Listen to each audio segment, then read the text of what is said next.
Oi, gente, tudo bom com vocês? Hoje eu vou falar com vocês sobre propriedades periódicas, tá? Que são propriedades que se repetem, que são constantes ali, dependendo de onde o elemento químico se encontra na tabela, dependendo da família que ele pertence, dependendo a qual período que ele está localizado, tá? E são propriedades importantes para a gente poder entender o comportamento dos elementos químicos. Por exemplo, se ele tem tendência a virar um cátion, a virar um ânion, se ele é mais reativo ou menos reativo, tá bom? Então vamos lá, vamos me acompanhando. Então, olha só, antes da gente falar de propriedades periódicas propriamente dita, vamos falar aqui um pouquinho sobre o diagrama de Linus-Pauling. Eu sei que vocês já estudaram isso aqui, tá? Mas é bem importante a gente estar falando sobre isso, porque isso ajuda a localizar o elemento na tabela, na falta de uma tabela periódica. Então, a gente tem, por exemplo, um exame aí, uma prova, né, que é o Enem. O Enem ele não dá tabela periódica na prova, então é muito importante que você saiba fazer o diagrama de Linus-Pauling e saiba também interpretar esse diagrama, porque a partir desse diagrama você consegue localizar o elemento no período e localizar esse elemento no grupo ou família. Então vamos revisar aqui, tá? O Linus-Pauling organizou o seguinte: a tabela periódica ela é formada por 7 períodos, certo? O Linus Pauling ele falou que esses períodos seriam os níveis de energia que ele colocou no seu diagrama como se fosse o nível 1, nível 2, nível 3, 4, 5, 6 e 7. Ou seja, um elétron pode ocupar, né, dependendo da quantidade de elétrons que esse átomo tiver, os elétrons podem ocupar até a 7ª camada, ou o 7º período da tabela periódica, que o Linus Pauling organizou dessa seguinte maneira aqui, ó, tá joia? Do diagrama. O primeiro nível, ou a primeira camada, é a mais pertinho do núcleo, foi chamada de camada K. A última camada possível seria a 7ª, que foi chamada de camada Q. Então, vem lá, K, L, M, N, O, P, Q, primeira, segunda, terceira, quarta, até a 7ª, beleza? Dentro de cada camada dessa, podem existir os subníveis de energia. Eu tenho o subnível S, P, D ou F, né? Que para ajudar a lembrar, a gente fala São Paulo, Distrito Federal, tá bom? Só para ajudar a lembrar. Então, o subnível S é o subnível menorzinho, é onde cabem menos elétrons ali dentro, naquela região ali. O subnível S cabe no máximo 2 elétrons, o subnível P cabe no máximo 6, o subnível D cabe no máximo 10 e o subnível F cabe no máximo 14 elétrons, tá? Varia de 4 em 4 elétrons, vai somando mais 4. 2, 6, 10, 14, tá bom? Nas camadas, eu vou encontrar os subníveis. Só que não é em toda camada que eu vou achar todos os subníveis. Exemplo, na primeira camada só tem o subnível S. Vamos pegar, por exemplo, a quarta camada, ou camada N. Lá eu posso ter o subnível S, P, D ou F, tá? Então, depende aí de qual camada que a gente vai ter elétron e eu vou ter um número maior de subníveis aí, tá joia? A distribuição eletrônica, ela começa nessas setinhas aqui, ó, com ordem diagonal, tá bom? Você tem que seguir esse preenchimento na diagonal. Sempre do nível de menor energia para o nível de maior energia. Você não pode começar a distribuição eletrônica de qualquer lugar aqui, não. Sempre daqui, ó, a partir do 1s2, depois você vai para o 2s2, depois 2p6 e assim por diante, tá bom? Eu peguei aqui, nesse cantinho da direita, um exemplo de como é que você vai entender aqui essa configuração aqui do diagrama de Linus Pauling. Quando eu falo que está assim, eu tenho uma distribuição eletrônica em 1s2, esse 1 da frente quer dizer que é o nível que esse elétron está. Então, está na primeira camada, tá bom? Camada 1, camada K. S é o subnível, lembra que o subnível é S, P, D ou F? E esse doisinho que vai aqui em cima é a quantidade de elétrons que foi colocado ali no subnível, que tem uma quantidade máxima que a gente já falou, tá bom? 2, 6, 10 e 14. Eu vou pegar aqui o exemplo da distribuição eletrônica do cálcio. O cálcio, se a gente for olhar na tabela periódica, ele tem 20 prótons ou 20 elétrons. Eu vou distribuir os 20 elétrons do cálcio seguindo o diagrama de Linus Pauling. Quando eu faço a distribuição, eu vou colocando dos 20, aqui no subnível S eu posso colocar 2, sobram 18, eu venho aqui de novo no subnível S, posso colocar mais 2, sobram 16 e assim por diante. Vou distribuindo até esgotar os 20 elétrons. Quando eu esgoto os 20 elétrons, eu vejo que a distribuição eletrônica acabou em 4s2. Então, olha, foi aqui que você parou a distribuição eletrônica? Então, é aqui que você vai analisar. Então, presta atenção. O cálcio terminou em 4s2. O que isso quer dizer? Isso quer dizer para a gente o seguinte, que o cálcio está localizado no quarto período. Anotei até aqui embaixo para vocês, olha. Quarto período, quer dizer que ele tem até 4 camadas na eletrosfera.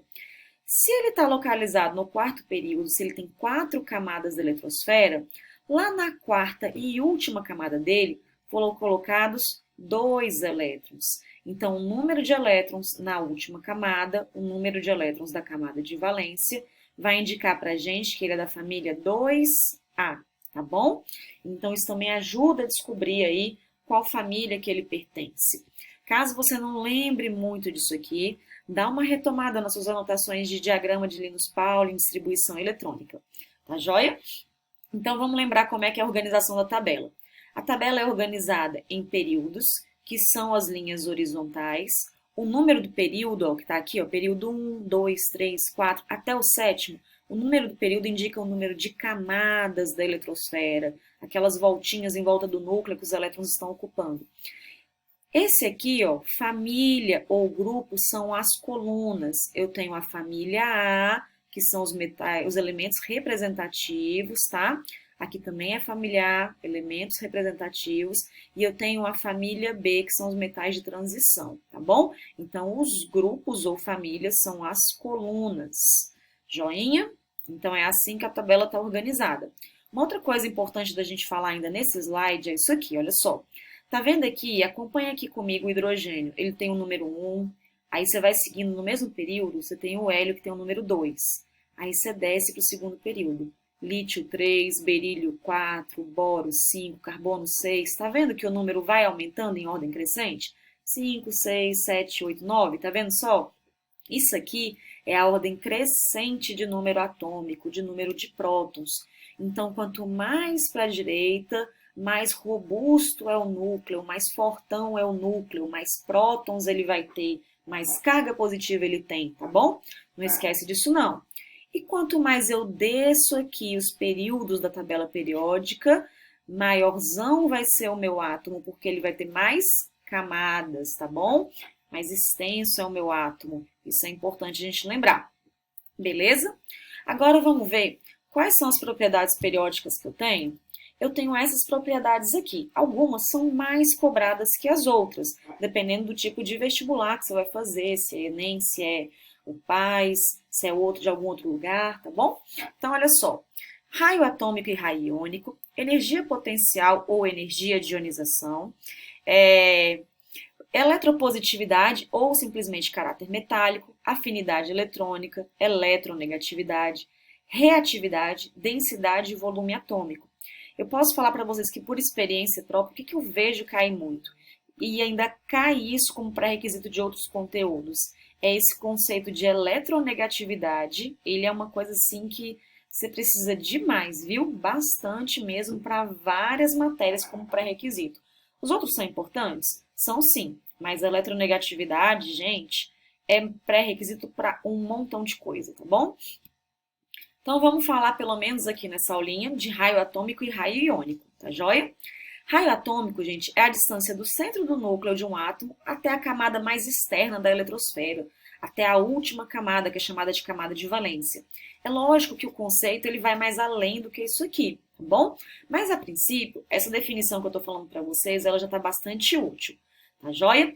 Então, lembra que eu falei que quanto vai descendo aqui no período, vou pegar essa setinha daqui que está melhor, olha só. Me acompanha. Quando vai descendo aqui no período, não vai aumentando o número de período, até eu chegar no sétimo período, não vai dizendo também que eu vou aumentando o número de camadas? E quanto mais camadas na eletrosfera, maior vai ser o raio. Dá uma olhada aqui agora nesse sentido de aumento aqui, ó, da direita para a esquerda na horizontal. Olha só.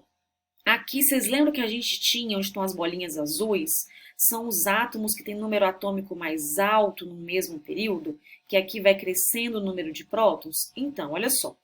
Quanto maior é o núcleo em relação aos prótons, quanto mais potente está aquele núcleo cheio de carga positiva, mais forte é o núcleo, tá? Mais carga tem aquele núcleo ali. O que que esses prótons podem fazer com os elétrons da eletrosfera ao redor? Lembra que o elétron é negativo? Esses prótons que estão aqui, olha, né, em maior quantidade do que os prótons que estão aqui, esses prótons do lado direito, desses elementos, eles acabam atraindo os elétrons da eletrosfera. Positivo e negativo se atraem, então eles se atraem mais. Isso faz com que o átomo fique com um raio atômico menor, tá bom? Você tem mais próton aqui, um núcleo mais potente, mais positivo, que vai puxar os elétrons da eletrosfera, fazendo o raio ficar menor. Então, o raio aqui é maior quando a gente pensa no mesmo período, tá bom? Se a gente tiver que desempatar um elemento químico, por exemplo, que está no terceiro período aqui, ó, terceiro período, e um elemento químico que está no sexto período, é lógico que o do sexto período vai ganhar, porque ele tem mais camadas, tá bom? Mas no mesmo período, numa mesma quantidade de camadas, vamos olhar o quê? O número de prótons, tá bom? Vamos falar de raio de cátion e raio de ânion, pelo menos nessa aula também, para a gente fechar a parte de raio. O raio do cátion, gente, cátion é a espécie química que perde elétron da camada de valência, ele doa o elétron lá da última camada, desocupando essa camada, então ele acaba tendo uma camada a menos. Se o cátion tem uma camada eletrônica a menos, porque ele desocupou, porque ele doou o elétron, o raio tem que ser menor do que o seu átomo neutro, tá bom? Vamos pensar no ânion agora? O ânion é a espécie que recebeu o elétron na camada de valência, ele ganhou mais um elétron. Lá na eletrosfera, lá na última camada, já tinha elétron. Ele foi lá e colocou mais elétron. Então, você tem elétron do lado de elétron ali no mesmo subnível, numa mesma região. Elétron com elétron faz o quê? Se repele. Carga negativa com carga negativa se repele. Então, elétron que chegou e aonde já tinha elétron, eles começam a repelir, a ter uma repulsão. Isso vai fazer o quê? Aumentar um pouquinho o raio. Então, vamos lá? Cátion e seu átomo neutro. Cátion perdeu elétron, perdeu camada, raio menor. Ânion e seu átomo neutro. Ânion recebeu elétron, mais elétron dentro do subnível, negativo com negativo, repulsão de elétrons, raio maior, tá bom? Então, olha, espero que essa aula de raio tenha ajudado vocês a compreender um pouquinho melhor, tá? Tenta se familiarizar com o conteúdo, não fica decorando muito essa questão de flechinha para cima, para direita, para esquerda, tenta entender o conceito para você poder entender propriedades periódicas, tá? Daqui a pouco eu volto com a continuação. Beijo para vocês e até lá, continuem estudando.